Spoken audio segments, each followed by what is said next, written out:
আসসালামু আলাইকুম viewers, welcome back to my channel. আজকে আমরা তিনটা বিষয় নিয়ে আলোচনা করব। একটা হচ্ছে আপনার ফ্রিজের লাইট কীভাবে পরিবর্তন করবেন, আর একটা হচ্ছে আপনার ডোর সুইচ কীভাবে ঠিক করবেন, আর একটা হচ্ছে আমরা থার্মোস্ট্যাট কীভাবে পরিবর্তন করবো সেগুলো দেখে নেব আজকে। আচ্ছা, প্রথমে আমরা লাইটটা দেখে নিই কীভাবে পরিবর্তন করতে হয়। আমাদের ফ্রিজে একটা লাইট জ্বলতেছে, কিন্তু ধাপ বাড়ে বাড়ে চলছে, মানে একটু চলছে আবার একটু বন্ধ হচ্ছে, একটু চলছে একটু বন্ধ হচ্ছে, এমন হচ্ছে আর কি। এটা পরিবর্তন করার জন্য আপনার থার্মোস্ট্যাট যে কভারটি আছে এটা সম্পূর্ণ খুলে নিতে হবে। খুলে নেওয়ার পরে আমরা নতুন একটি বাল্ব সংযুক্ত করে দেখবো যে আসলে আমাদের বাল্বের সমস্যা নাকি আদার্স আর কোথাও সমস্যা। হ্যাঁ, বাল্বটা নতুন একটা বাল্ব টাঙানোর পরে দেখা যাচ্ছে কি আমাদের বাল্বটা ঠিক আছে। আচ্ছা, এখন আমরা আগের যে পুরাতন বাল্বটা আছে সেই বাল্বটা দেখি কি হয়। হ্যাঁ, এটা হচ্ছে আমাদের পুরাতন বাল্ব, মানে ফ্রিজের সাথে যে বাল্বটা ছিল এটা আর কি। টাইম দেওয়া যাক, দেখা যাক কী হয়। হ্যাঁ, আবার ওই মিটি করে জ্বলছে, মানে জ্বলছে বন্ধ হচ্ছে, জ্বলছে বন্ধ হচ্ছে, এমন হচ্ছে আর কি।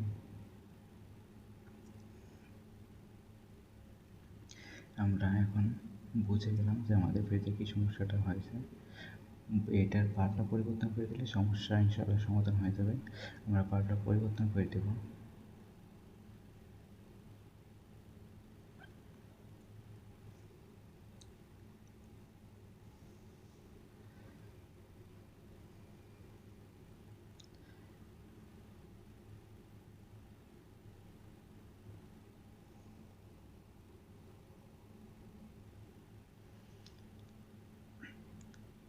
আমাদের সিসি ক্যাপ আটকানো শেষ হয়ে গেছে অলরেডি। এখন আমরা থার্মোস্ট্যাট কভারটি ফিটিং দিয়ে দেব। আরেকটা বাকি আছে, হ্যাঁ এটাও মোটামুটি শেষ। আমরা এখন বাল্বটি সেট আপ করে এখন আমরা থার্মোস্ট্যাট কভারটি লাগিয়ে দেব। আচ্ছা, এখানে অনেকগুলো তার থাকার কারণে এটা উঠে আসতেছে আর কি। যদি আমি একটা সিসি ক্যাপ দিয়ে নিতাম তাহলে ভালো হতো।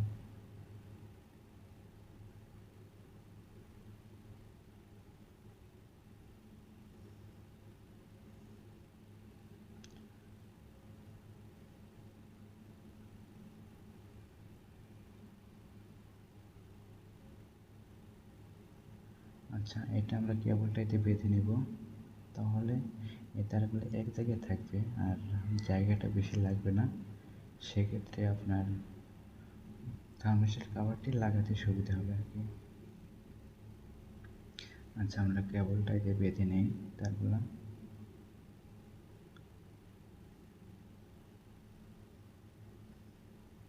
কেবলটাই বাতা শেষ আমাদের। এখন আমরা থার্মোস্ট্যাট কভারটি ফিটিং দিয়ে দেব।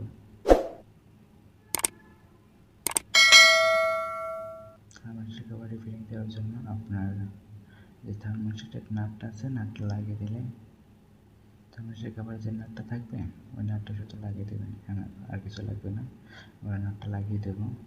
এটা একটু ক্রিটিক্যাল, যেহেতু আমি একলা কাজ করতেছি এই কারণে আর কি একটু সময় লাগছে। যদি একজন ক্যামেরাম্যান থাকতো তাহলে আর একটু শর্টকাটে হতো আর কি। আচ্ছা, তারপরে যত দ্রুত সম্ভব আমি করে নিলাম।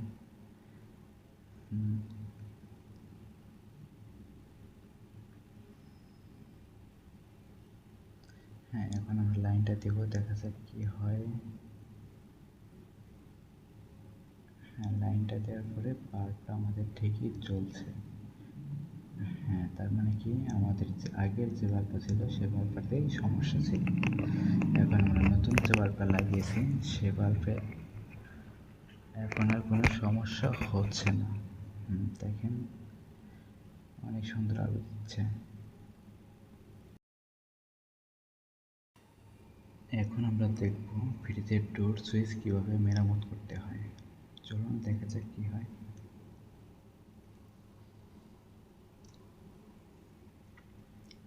এই যে ফ্রিজে অলরেডি লাইন দেওয়া আছে, কিন্তু আমাদের বাল্বটা জ্বলতেছে না। এখন আমরা প্রথমে চেক করবো আমাদের সুইচটা ঠিক আছে কিনা। যদি সুইচটা ঠিক থাকে তাহলে আমরা বাল্বটা পরিবর্তন করে দেবো। আর যদি সুইচটা ঠিক না থাকে তাহলে আমাদের সুইচটা মেরামত করতে হবে অথবা চেঞ্জ করে দিতে হবে। আচ্ছা, আমরা সুইচটা দেখি কী হয়েছে। প্রথমে আমরা ফ্রিজের ডোর সুইচটা খুলে নেব।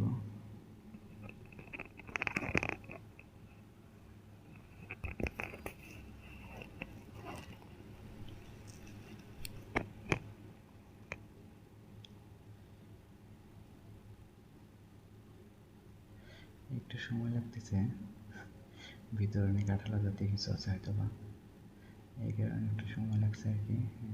অলরেডি আমাদের খোলা শেষ হয়ে গেছে প্রায়, এখন শুধু 2টা তার আছে ওখানে। আচ্ছা, আমরা টর্চটা খোলা পরে দেখলাম ভিতরে যে আপনার একটা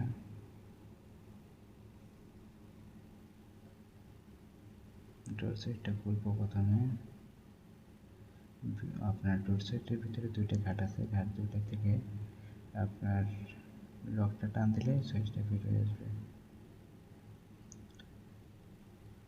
যেটাতে পাঞ্চ হয় আমাদের টর্চ সুইচে, ওইটাই হচ্ছে আমরা একটু তেল দিয়ে এটা যদি একটু স্পার্ক করা যায় তাহলে মনে হচ্ছে যে ঠিক হয়ে যাবে। একটু তেল দিয়ে নড়াচড়া করে নিচ্ছি এবং জোরতে এটা পরিষ্কার করে নিচ্ছি, না হলে শর্ট সার্কিট হয়ে যেতে পারে।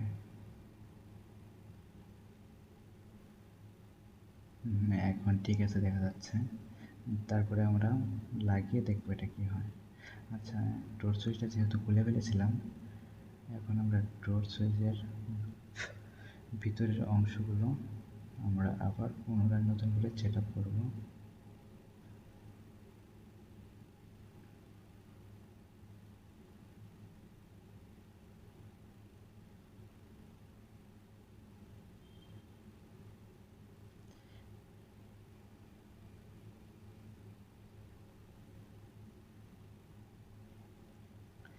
হ্যাঁ, আমাদের ইয়েটা সেট আপ করা হয়ে গেছে, এখন শুধু লকটা লাগিয়ে দিলে হয়ে যাবে।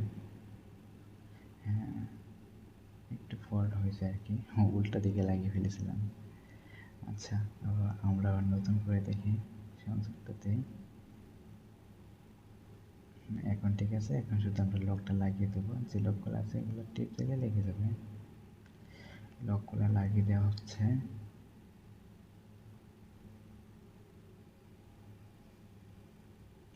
হ্যাঁ, লক লাগানো শেষ। এখন এটা আপনার ইয়েটাও হচ্ছে আর কি, ভালো মতন দেখা যাক। যদি লাগানো হয় তারপরে বোঝা যাবে কি হয়। আমরা এটা লাগিয়ে নিচ্ছি।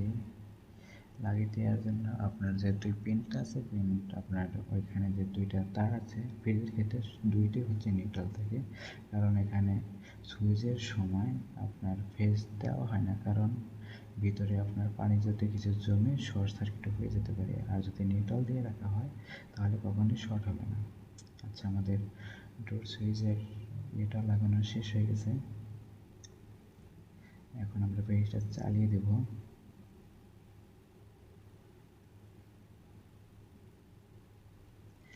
একটু অপেক্ষা করুন, চালিয়ে দিচ্ছি।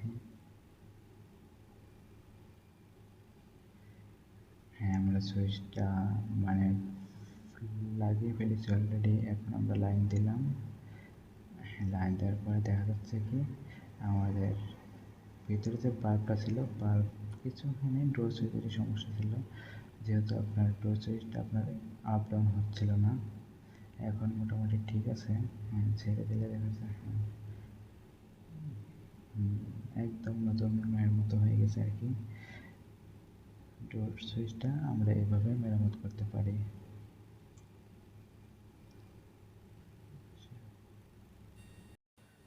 অলরেডি আমাদের ডোর সুইচ এবং আপনার বাল্বের কাজটা শেষ করে ফেলেছি। এখন একটা থার্মোস্ট্যাট কীভাবে পরিবর্তন করতে হয় এবং কী কী যন্ত্রাংশের প্রয়োজন একটা থার্মোস্ট্যাট পরিবর্তন করার জন্য। এটা হচ্ছে আমাদের একটা ফ্রিজ। এই ফ্রিজের আমরা থার্মোস্ট্যাট চেঞ্জ করে দেবো। থার্মোস্ট্যাটটার মেবি কন্টিনিউটি কাটা, এই কারণে আপনার ফ্রিজটা চলতেছে না আর কি। এটা আমরা পরিবর্তন করে দেবো। এমনি ভিডিওটা অনেক বড় হয়ে গেছে, এই কারণে এটার আমি সম্পূর্ণভাবে চেক করে দেখাবো না, শুধু এটা আমরা খুলে নেব আর কি। এটা একটা থার্মোস্ট্যাট আমাদের। এটা হচ্ছে একটা অ্যাম্পিয়ার মিটার, যেটা দিয়ে আমরা থার্মোস্ট্যাটকে চেক করতে পারবো।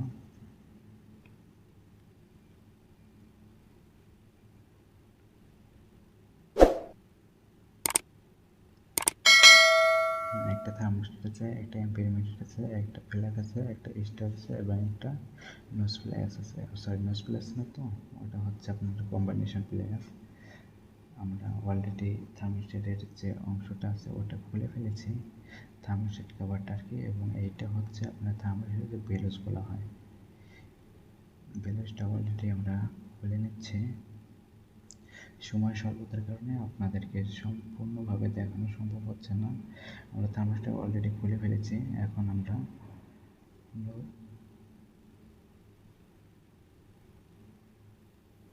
নতুন যে থার্মোস্ট্যাটটা আনিয়েছিলাম ওটা লাগিয়ে দেব। আচ্ছা, আমাদের ভেলুজের ভিতরে যে পাইপটা থাকে ওই পাইপটা আমরা নতুন থার্মোস্ট্যাটে পরিয়ে দেব।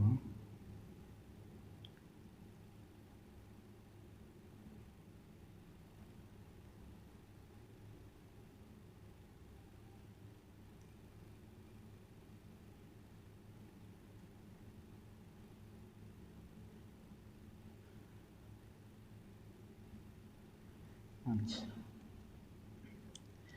পুরাতন বেলুজটা একটু খুলতে সমস্যা হচ্ছে। বেলুজের যে পাইপগুলো থাকে ওইটা খুলতে একটু ঝামেলা হচ্ছে আর কি, সময় লাগতেছে।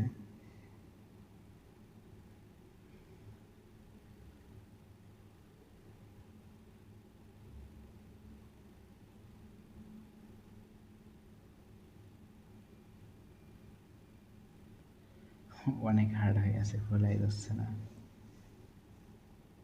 প্রায় অর্ধেক শেষ হয়ে গেছে খোলা আমাদের বেলুজের ওই পাইপটা। এই পাইপটা খুললে আমরা নতুনটাতে লাগিয়ে দেবো, তাছাড়া কিছু না। তাছাড়া আপনার ওই বেলুজের ভিতরে যে আপনার হিমাকটা থাকে, হিমাকটা যদি এই পাইপটা না দেওয়া হয় তাহলে পাইপের ভিতরে তাড়াতাড়ি ঠান্ডা চলে আসবে এবং আপনার ফ্রিজটা তাড়াতাড়ি বন্ধ হয়ে যাবে। এই কারণে কী হবে, আপনার ডিপে নতুবা নর্মালে আপনার ঠান্ডার পরিমাণ কম আসবে। এটা আমরা নতুনটাতে লাগিয়ে দিচ্ছি বেলুজটা, সরি বেলুজের ওই পাইপটা আর কি। মোটামুটি আমাদের লাগানো শেষ হয়ে গেছে প্রায়।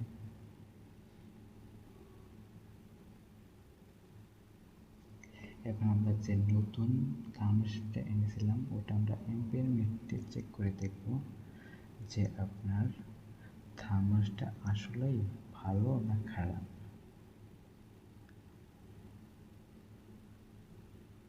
এর জন্য আমাদের অ্যাম্পিয়ার মিটারটা ওহমসে ফালিয়ে নিতে হবে, তাছাড়া আপনার কোয়ান্টিটি চেক করতে পারবেন না। এই সি আর এল ধরলাম, এই দুইটা লাইন হচ্ছে একই। এখন আমরা থার্মোস্ট্যাট চেক করার জন্য আপনার ধরতে হবে হলো সি আর এইচ, মানে সিতে ঢুকবে, এইচটা বাড়িয়ে আপনার রিলে ওভারলোডে চলে আসবে। হ্যাঁ, এটাতে আমাদের কোয়ান্টিটি দেখাচ্ছে, দেখেন আমাদের কোয়ান্টিটি দেখাচ্ছে।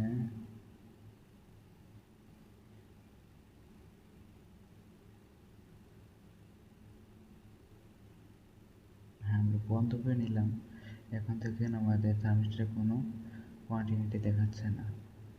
আবার চালু করে নিলাম, দেখা যাচ্ছে আমাদের কোয়ান্টিটি দেখাচ্ছে, মানে কি আমাদের থার্মোস্ট্যাট সম্পূর্ণভাবে ভালো আছে, কোয়ান্টিটির ক্ষেত্রে ভালো আছে। এখন আমরা এটা লাগিয়ে নেব।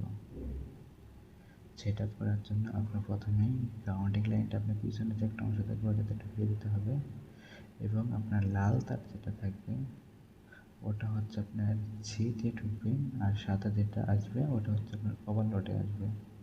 যেটা ওভারলোডে আসবে সেটা অবশ্যই এইচে দিতে হবে।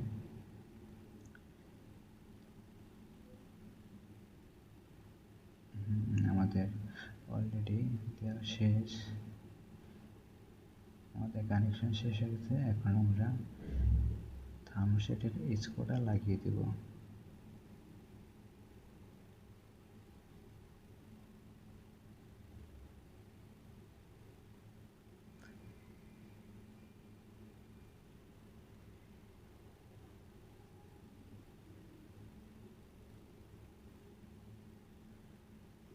থার্মোস্ট্যাটের স্ক্রুটা অপর আমাদের লাগানো শেষ। এখন আমরা যে ভ্যালুসটা থাকবে সেটা আমরা পজিশনটা ঠিক মতো দিয়ে রাখবো যাতে আপনার নাটটা লাগাতে সুবিধা হয় আর কি। তাছাড়া যদি আপনার ভ্যালুজের একটা আপনার নাটের উপরে থাকে তাহলে আপনার ভিতরে যে একটা নাট থাকে আপনার কভারে, ওটা লাগাতে অনেক কষ্টদায়ক হয়ে যাবে। এখন আমরা ওই ভেলুজের উপরে একটা চাপ দিতে আপনার ভেলুজটা দিয়ে তারপরে ওটা আমরা ক্যাবিনেটের মাঝখানে কিংবা এক সাইডে আটকে দেব, যাতে এটা ভিতরে টেম্পারেচার আসলে পরে ফ্রিজটা বন্ধ হয়ে যায়। আর যদি এমনি খোলা অবস্থায় রাখা যায় তাহলে আপনার ফ্রিজটা চলতে থাকবে এবং অটো হবে। অনেকটা সময় পরে নর্মালি আপনার টেম্পারেচার মাইনাসে চলে আসতে পারে, সেক্ষেত্রে কি হবে, আপনার খাবারের গুণগত মান নষ্ট হয়ে যেতে পারে। এই কারণে বেলুসটা অবশ্যই আপনার নর্মালের ক্যাবিনেটের সাথে আটকে দিতে হবে, যাতে আপনার 4-5 ডিগ্রি সেলসিয়াস আসার সাথে সাথে আপনার ফ্রিজটা অটো হয়ে যায়। আমরা থার্মোস্ট্যাটের কানেকশন শেষ করে ফেলেছি। এখন আমরা থার্মোস্ট্যাট কভারটি লাগিয়ে নিচ্ছি।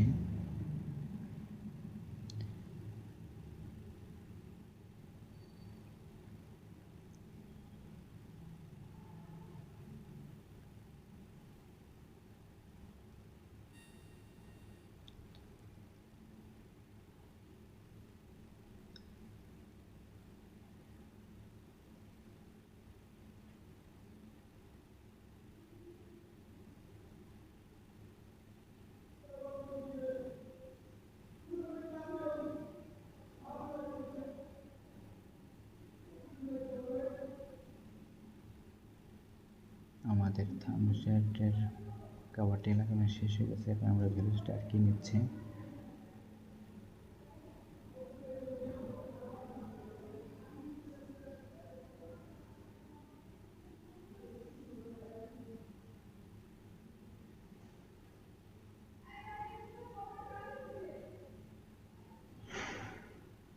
এটা হচ্ছে থার্মোস্ট্যাটের ভেলুজ, এটা আমাদের আটকানো শেষ।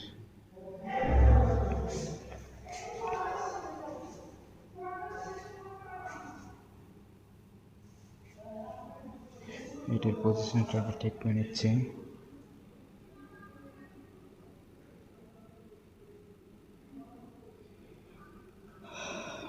আমাদের এটা ভেলুজের পজিশন ঠিক করে শেষ হয়ে গেছে।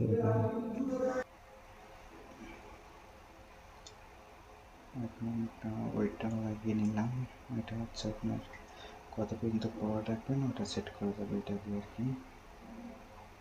হ্যাঁ, আমাদের মোটামুটি সব কিছুই কমপ্লিট। এখন আমরা ফ্রিজটা চালিয়ে দেবো। ফ্রিজটা চালিয়ে গেছে, ফ্রিজটা অলরেডি রানিং হয়ে গেছে। এখন আমরা ফ্রিজটা কতক্ষণ পরে অটো হয় এটা আমরা চেক করব। আজকের ভিডিওটি এই পর্যন্ত কি। আমাদের সাথে থাকার জন্য আপনাদেরকে অনেক ধন্যবাদ। যদি আমাদের ভিডিও থেকে আপনারা কোনো কিছু শিখতে পারেন, অবশ্যই আমাদের চ্যানেলটি সাবস্ক্রাইব করে পাশে থাকবেন। ধন্যবাদ। আসসালামু আলাইকুম।